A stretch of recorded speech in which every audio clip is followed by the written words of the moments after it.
علم و فن تیری جدائی میں صدا روئیں گے، علم و فن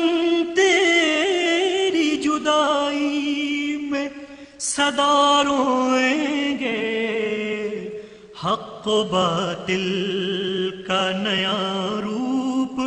دکھانے والے، آبرو دین محمد کی بڑھانے والے، سرخ آندھی کی تباہی سے بچایا۔ محترم مولانا، سب سے پہلے میں امریکہ اور کینیڈا کے مسلمانوں اور مسلم اسٹوڈنٹ ایسوسیشن کی جانب سے تہ دل سے آپ کا شکریہ ادا کرتا ہوں کہ آپ نے ہماری دعوت کو قبول فرمایا اور ہمارے سالانہ اجتماع کے لیے یہ خصوصی انٹرویو دینا پسند فرمایا۔ یہ اللہ تعالیٰ کی عنایت و مہربانی ہے کہ شمالی امریکہ میں تحریک اسلامی کی فکر اور خصوصاً آپ کی اور اخوان مسلمون کے رہنماؤں کی تحریرات کی بنا پر تیزی کے ساتھ اسلامی اثرات پھیل رہے ہیں۔ آپ نے نہض کی تباہ کے باوجود جو وقت ہمیں دینا پسند فرمایا ہے، ہم اس کے لیے آپ کے بے انتہا مشکور ہیں۔ امریکہ میں بے شمار حضرات محض آپ کی ایک جھلک اور آپ کے چند کلمہ سننے کے لیے منتظر ہیں۔ ان حضرات کی خواہشات پر ہم نے چند سوالات مرتب کیے ہیں، ہمیں امید ہے کہ آپ اس سلسلے میں رہنمائی فرمائیں گے۔ قرآن کریم رسول اللہ صلی اللہ علیہ وسلم کو داعی اللہ قرار دیتا ہے، سیرت پاک صلی اللہ علیہ وسلم کی روشنی میں آپ ایک داعی کی کون سی اہم خصوصیات قرار فرمائیں گے؟ امریکہ میں اور کینیڈا میں جو اللہ کے بندے تحریک اسلامی کے لیے کام کر رہے ہیں، ان سب کو میری طرف سے سلام پہنچا دیجیے۔ میں زیادہ دیر تک بات نہیں کر سکتا، اس لیے مختصر طور پر آپ کے سوال کا جواب دیتا ہوں۔ قرآن کریم میں ایک آیت ہے جس میں ایک داعی کی اہم خصوصیات کو بیان کیا گیا ہے، اور وہ یہ ہے کہ من احسن قولا ممن دعا الی اللہ وعمل صالحا وقال اننی من المسلمین، یعنی اس شخص سے اچھی بات اور کس شخص کی ہوگی جس نے اللہ کی طرف بلایا، نیک عمل کیا اور کہا کہ میں مسلمان ہوں۔ اس ارشاد کی پوری اہمیت محسوس کرنے کے لیے نگاہ میں یہ بات رکھنی ضروری ہے کہ جن حالات میں یہ بات کہی گئی ہے وہ مکہ معظمہ کے حالات ہیں، جب رسول اللہ صلی اللہ علیہ وسلم اور آپ کے پیرووں پر انتہائی شدید مظالم کیے جا رہے تھے، اور وہاں یہ کہنا کوئی آسان کام نہیں تھا کہ آدمی کھڑے ہو کر صاف صاف یہ اعلان کرے کہ میں مسلمان ہوں۔ یہ بات کہنے کے معنی یہ تھے کہ گویا آدمی درندوں کو دعوت دے رہا ہے کہ میرے اوپر حملہ ہو جاؤ۔ اس بات کو پیش نظر رکھ کر دیکھیے، پہلی بات یہ فرمائی کہ بہترین قول اس شخص کا ہے جو اللہ کی طرف بلائے۔ دوسرے الفاظ میں ایک داعی حق کی خصوصیت یہ ہے کہ اس کی دعوت اللہ کی طرف ہو، کوئی دنیاوی غرض اس کے پیش نظر نہ ہو، نہ قومی، نہ وطنی، نہ خاندانی، نہ کسی قسم کی مادی غرض، کوئی دوسری غرض اس کے پیش نظر نہ ہو، خالص اللہ کی دعوت کی طرف دعوت دے۔ اور اللہ کی طرف دعوت دینے کا مطلب سیدھا سادہ یہ ہے، اگر آدمی قرآن مجید پر نگاہ رکھے، کہ اللہ کی توحید کی طرف دعوت دی جائے، اس بات کی طرف لوگوں کو دعوت دی جائے کہ کسی کی بندگی، کسی کی عبادت، کسی کی پرستش خدا کے سوا نہ کی جائے، کسی سے خوف اور طمع خدا کے سوا نہ رکھا جائے، اور خدا ہی کے احکام اور اس کے فرامین کی اطاعت کی جائے، اسی کی رضامندی، اسی کی خوشنودی حاصل کرنے کے لیے تمام کوشش کی جائے، اور آدمی دنیا میں جو کام بھی کرے وہ یہ سمجھتے ہوئے کرے کہ میں کسی کا بندہ ہوں اور اس کے سامنے مجھ کو جا کر جواب دہی کرنی۔ خدا کی طرف دعوت دینے کا مختصر مفہوم یہ ہے جو قرآن سے معلوم ہوتا ہے، اور قرآن میں داعی کی اولین خصوصیت یہ بیان کی گئی ہے کہ اس کی دعوت خالص اللہ کی بندگی کی طرف ہو، خالص اللہ کی پرستش اور اس کی عبادت کی طرف ہو، خالص اس کی اطاعت کی طرف ہو اور اس کے قانون کی پیروی کی طرف ہو۔ دوسری بات جو اس میں فرمائی گئی ہے وہ یہ ہے کہ وعمل صالحا، نیک عمل کرے۔ اس کا ذرا سا بھی آدمی غور کرے تو اس کا مفہوم صاف اس کی سمجھ میں آ جائے گا کہ اللہ کی طرف دعوت دینے والے کا اپنا عمل اگر درست نہ ہو تو پھر اس کی دعوت کا کوئی اثر نہیں ہو سکتا. جس چیز کی طرف وہ دعوت دے رہا ہے اس کا مجسمہ ہونا چاہیے اس داعی کو. اس کی اپنی زندگی میں خدا کی نافرمانی کا کوئی اثر نہ پایا جائے. اس کے اخلاق ایسے ہونے چاہیے کہ کوئی شخص اس کے دامن پر ایک دھبا نہ دکھا سکے. اس کے گرد و پیش کا ماحول، اس کا معاشرہ، اس کے دوست، عزیز، اقارب سب جانتے ہوں کہ یہ ہمارے اندر نہایت بلند اور پاکیزہ کریکٹر کا انسان ہے. رسول اللہ صلی اللہ علیہ وسلم کی اپنی زندگی اس بات کی شہادت دیتی ہے کہ اللہ کی طرف دعوت دینے کے لیے کھڑے ہونے سے پہلے 40 سال تک وہ معاشرہ جس میں آپ رہے اس میں کوئی ایک فرد بھی ایسا نہ تھا کہ جو آپ کی بلندی اخلاق کا قائل نہ ہو، آپ کی طاہر اور پاکیزہ زندگی کا قائل نہ ہو. اس حد تک لوگ قائل تھے کہ جو آپ سے قریب ترین تھے، جن سے آپ کی زندگی کا کوئی پہلو چھپ نہیں سکتا تھا، وہ اتنے آپ کے معتقد تھے کہ جب آپ نے نبوت کا اعلان کیا تو سب سے پہلے انہوں نے اقرار کیا. حضرت خدیجہ رضی اللہ عنہ 15 سال سے رسول اللہ صلی اللہ علیہ وسلم کی زوجیت میں تھی اور کوئی کم سن عورت نہیں تھی بلکہ رسول اللہ صلی اللہ علیہ وسلم سے 15 برس بڑی تھی. اس کے معنی یہ ہے کہ جس وقت آپ نے نبوت کا دعویٰ کیا ہے اس وقت ان کی عمر 55 سال تھی اور 40 سال کی عمر سے وہ آپ کی زوجیت میں تھی. ایک ایسی پختہ سن رسیدہ دانش مند عورت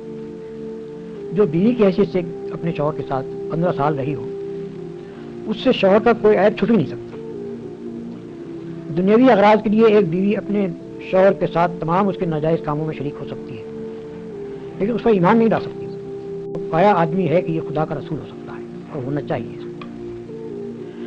تو وہ آپ کی اس حد تک معتقد تھی نبوت سے پہلے کہ جب آپ نے نبوت کا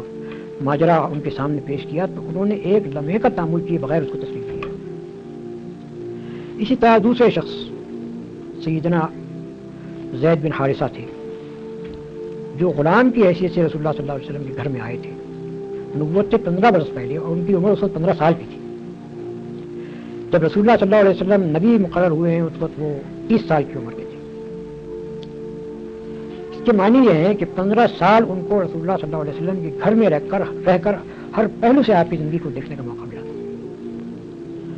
اور وہ اتنے آپ کے معتقد تھے کہ جب ان کے والدین کو، ان کے چچا اور ان کے باپ کو پتہ چلا کہ ہمارا بیٹا فلاں جگہ غلامی کی زندگی بسر کر رہا ہے تو وہ مکہ معظمہ آئے حضور کی نبوت سے پہلے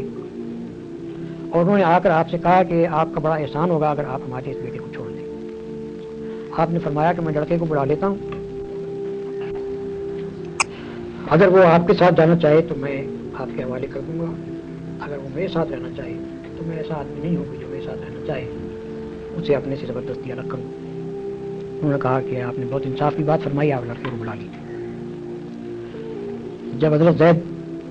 آئے ان کے سامنے تو رسول اللہ صلی اللہ علیہ وسلم نے ان سے پوچھا کہ ان لوگوں کو پہچانتے ہو؟ انہوں نے کہا یہ میرے باپ ہیں اور یہ میرے چچا ہیں. آپ نے فرمایا کہ یہ تمہیں لے جانا چاہتے ہیں، تم چاہو تو بڑی خوشی سے ان کے ساتھ جا سکتے ہو. اس کے باپ اور چچا نے بھی یہی کہا کہ ہم تمہیں لے جانا چاہتے ہیں. تو انہوں نے کہا کہ میں نے اس شخص میں ایسی خوبیاں دیکھی ہیں کہ میں اس کو چھوڑ کر اپنے باپ اور چچا اور ماں تک کے پاس نہیں جانا چاہتا ہوں. یہ نبوت سے قبل آپ کے اخلاق کی حالت تھی جو آپ کے خادم نے آپ کے متعلق ظاہر. اور جب حضور نے نبوت کا دعویٰ کیا، نبی کی حیثیت سے اپنے آپ کو پیش کیا تو حضرت خدیجہ کے بعد گھر کے لوگوں میں سے حضرت زید بن حارثہ بھی وہ تھے کہ جنہوں نے سب سے پہلے آپ کی نبوت کو تسلیم کیا. ایک خادم احسان بند ہو سکتا ہے، ایک خادم وفادار ہو سکتا ہے، لیکن ایک خادم اتنا متاثر نہیں ہوتا اپنے مخدوم سے کہ اس پر ایمان لے آئے. ایمان لانے کے لیے ضرورت اس نے آپ کے اخلاق کو اتنا بلند اور پاکیزہ دیکھا ہو کہ وہ اس کو یہ ماننے میں ذرا تعامل نہ ہو کہ میرا مخدوم جو ہے یہ نبی. اور یہ پیش نظر رکھیے کہ زید بن حارثہ کسی معمولی قابلیت کے آدمی نہیں تھے. مدینہ طیبہ میں جب رسول اللہ صلی اللہ علیہ وسلم کی حکومت قائم ہوئی تو بکثرت فوجی مہمات جو آپ نے بھیجی ہیں ان کے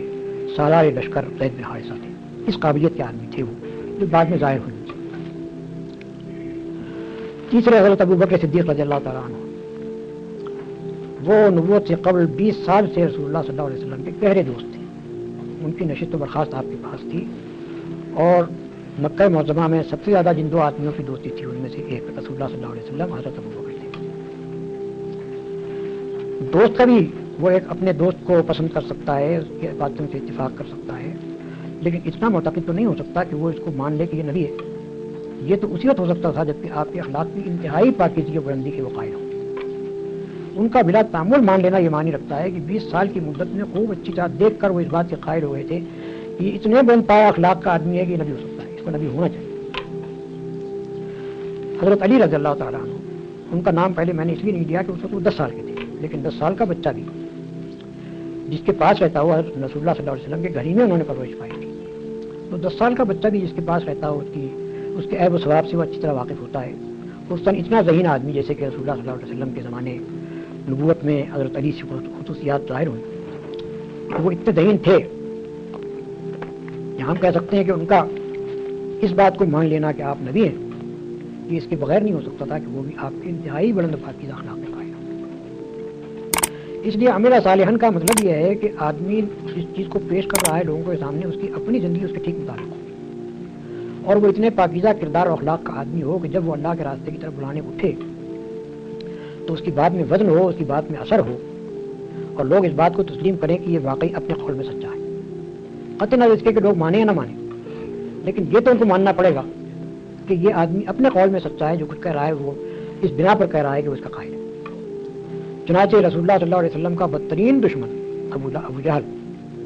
اس نے ایک مرتبہ خود رسول اللہ صلی اللہ علیہ وسلم سے کہا کہ اے محمد، ہم تم کو جھوٹا نہیں کہتے بلکہ جو پیغام تم لائے اس کو جھوٹا کہتے ہیں. یعنی آپ کا بدترین دشمن بھی آپ کی صداقت کا قائل تھا. تو داعی کی دوسری بڑی خصوصیت یہ ہے. تیسری خصوصیت جیسا کہ میں نے بیان کیا کہ مکہ معظمہ کے اس ماحول میں کسی شخص کا اٹھ کر کہنا کہ میں مسلمان ہوں معمولی بات نہیں تھی. تو اللہ کی طرف دعوت دے، پاکیزہ عمل رکھنے والا ہو، اور بدترین دشمنوں کے ماحول کے درمیان بھی وہ اپنے مسلمان ہونے سے انکار نہ کرے، اپنے مسلمان ہونے کو چھپائے نہیں،